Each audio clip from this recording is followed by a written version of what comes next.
I'm going to continue to yell and scream about this as long as it takes. Sometimes it feels like I'm screaming into the void, but I don't care. Donald Trump is facing serious problems right now. He is in serious cognitive decline. And it's kind of infuriating considering that, like, the Fox News cameras were practically overheating. They were on nonstop with 24/7 coverage. Anytime Joe Biden went outside to do anything, it's like, oh my God, he's the oldest president ever. But we don't hear anything about the current oldest president to ever serve, and the fact that he's kind of losing his goddamn mind. We've always known Donald Trump to be, you know, maybe not the brightest tool in the shed, if I may, but things are going downhill. And I want to talk about a couple things from this week that you may have missed, because it is nuts. Before I do, though, my name is Chris Mowrey. I'm filling in for Adam Mockler on the Adam Mockler channel. If you enjoy this content, just go right down below, click like and subscribe. We're trying to build something big on this channel to uplift Gen Z voices, compete against the Republican digital atmosphere that they have built to push out all this misinformation. We're trying to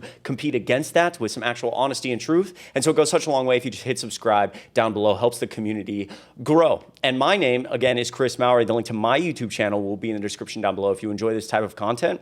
You can check out my YouTube channel. I post videos very similar to this one. Let's hop into this. First of all, from just a day ago, Donald Trump sending out this True Social. This is kind of like a niche thing about Donald Trump that it's not funny, but I have to say it's funny because it helps me cope with the fact that this guy's the leader of the free world. But he's thought for a while, I've believed, that he thinks that asylum seeking literally means you are coming from a mental asylum. Like, he doesn't know what asylum seeking is.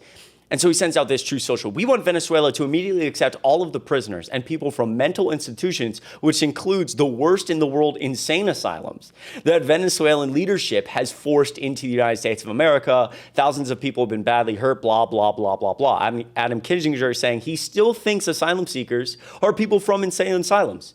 He does, and he's done this before, suggesting almost, without him realizing, we all realize, he just doesn't realize that, like, he doesn't know what asylum seeking is. Let me know what you think about this in the comments down below. Before we get into some of the other clips, there's a doctor that was interviewed this week talking about how he believes Donald Trump has dementia. Now, before we go into some of the other clips, I do want to play this quickly. A doctor was interviewed this week, and he claims that he believes Donald Trump has dementia. Now, I always think it's important that obviously the only person who can diagnose a patient is that person's doctor, right? So the only person to diagnose Donald Trump with dementia is Donald Trump's doctor, the person taking care of Donald Trump. So take this with a grain of salt, please. I think it's important to listen to the experts in that sense. You don't want to be diagnosing people we don't know, but it is something to keep in mind, especially as we look at some of these other clips in just a minute. Take a listen. Dr. Gartner is in the house. We are extremely excited to have you here. You are a man who has diagnosed President Trump as having dementia.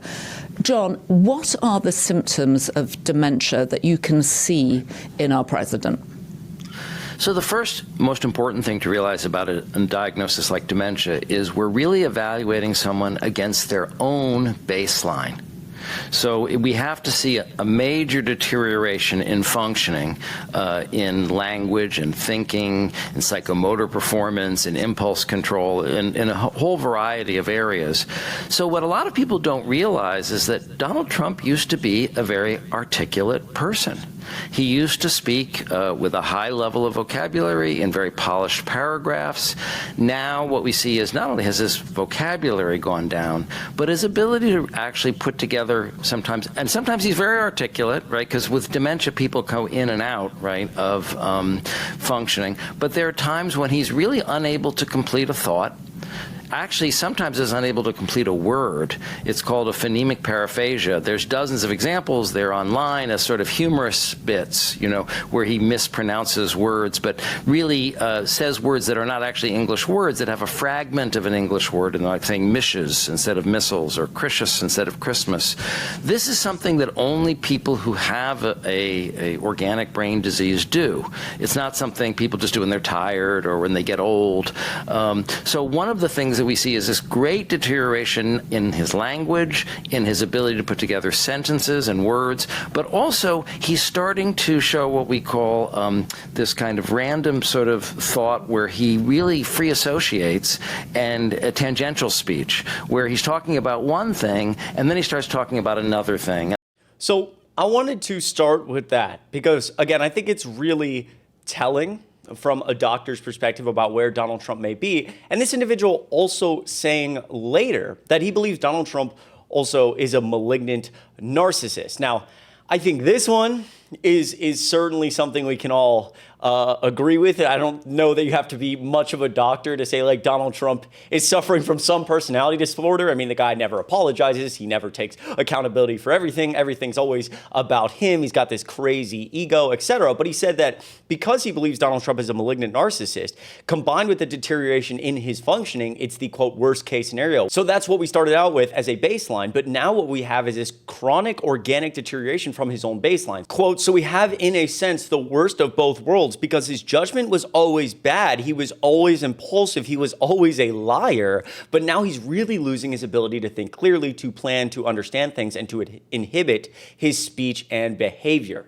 Fascinating. That's very fascinating. Let's start with this clip from this week in the White House. Donald Trump loves to be praised. And I'm convinced at this point, you can let me know what you think in the comments down below, because I do read your comments, that he may be forcing this, or at least multiple aides are telling people when they speak to Donald Trump or with Donald Trump to like spend all their time praising him. If you've seen the cabinet members, it's all anybody does for like the whole meeting time. It's like, Donald Trump, I can only run this part of your government because you're so amazing, you're so great, you're the best. This not being a cabinet meeting, but an event held in the White House. Take a listen. Say, I know God has chose you. He anointed you for this position. He kept you alive so you could be here today. And we prayed for that. We prayed for you. We continue to pray for you. And we're thankful for your service and your sacrifice. Mr. President Donald J. Trump, honor. God bless you. I mean, that's just bizarre. I mean, that's really weird. And you've seen the other videos of it, probably. If you haven't, they're certainly on this page of people just praising Donald Trump at the White House. He's always the best. He's always so amazing. I'm kind of convinced that this cognitive decline maybe has partially played a role in that, where he's like, people just, I want everybody to tell me I'm the best. He's losing his, I mean, he's always been a narcissist, but like the doctor said, he's losing his ability to make more clear decisions. This also from the last 48 hours in the White House talking in the Oval Office. Take a listen.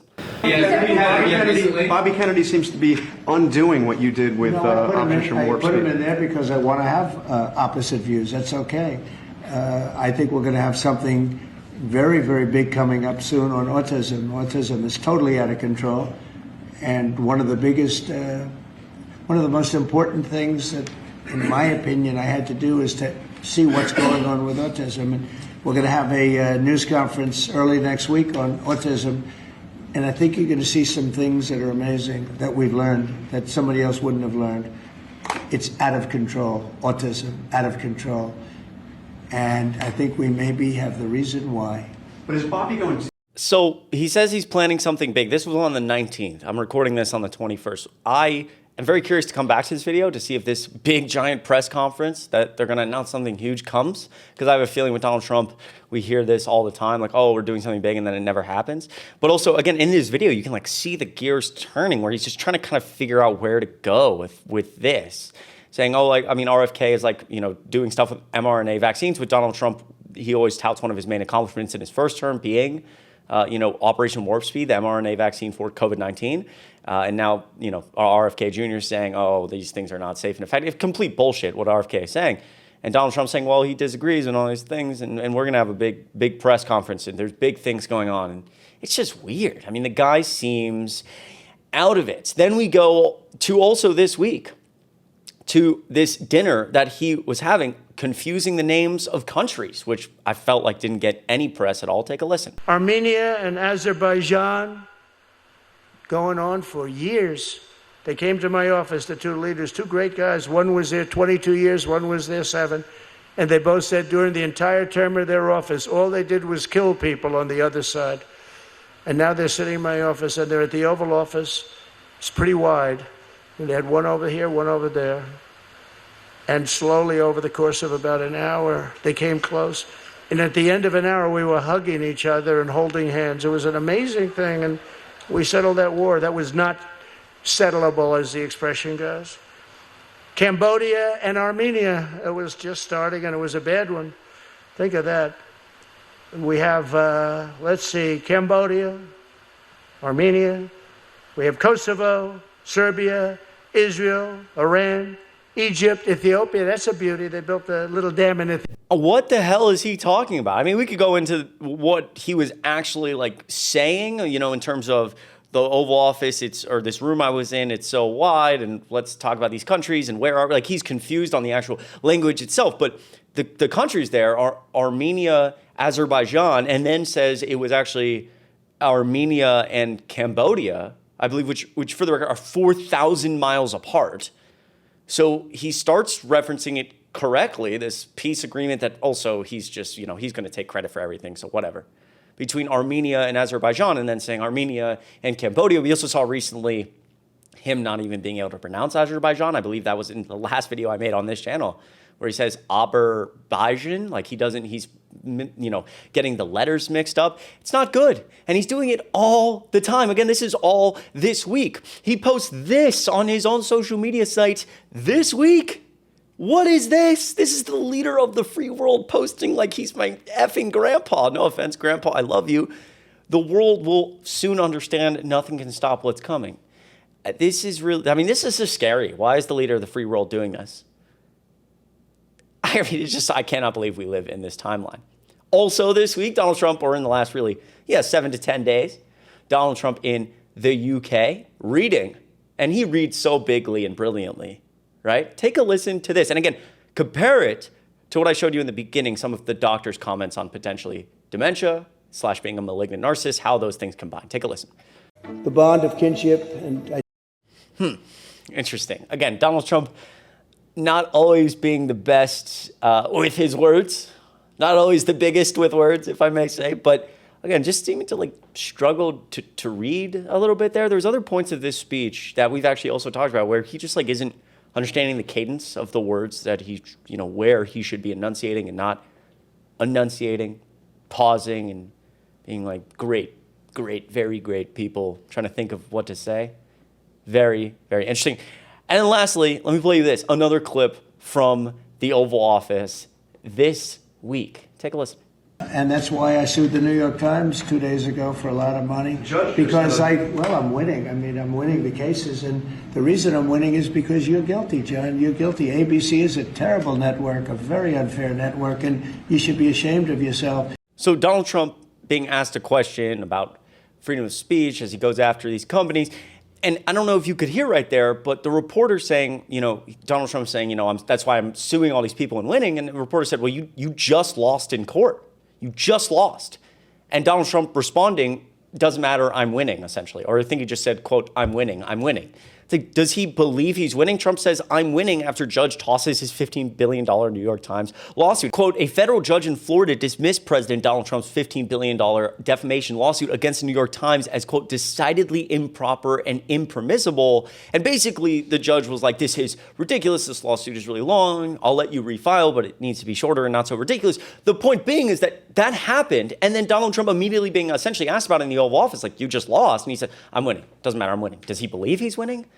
Is he just so like, again, this like narcissism combined with this decline? Let me know what you think of all of this in the comments down below. And the thing is, I only showed you a couple clips from this week. There are other clips. There's clips of him attacking Joe Biden and saying, you know, you shouldn't feel bad for the guy. You know, he's a bad person anyway. Obviously obviously Joe Biden suffering from cancer at the moment, fighting a cancer diagnosis. Donald Trump, you know, showing his ability to just be such a narcissist, a terrible human being, while also clearly showing these signs of cognitive decline. And I wish more people would talk about it. If you enjoyed this video, make sure you click like and subscribe down below. Once again, my name is Chris Mowrey, filling in for Adam Mockler. You guys are all the best. I hope you have a great start to your week, and I will see you in the next video.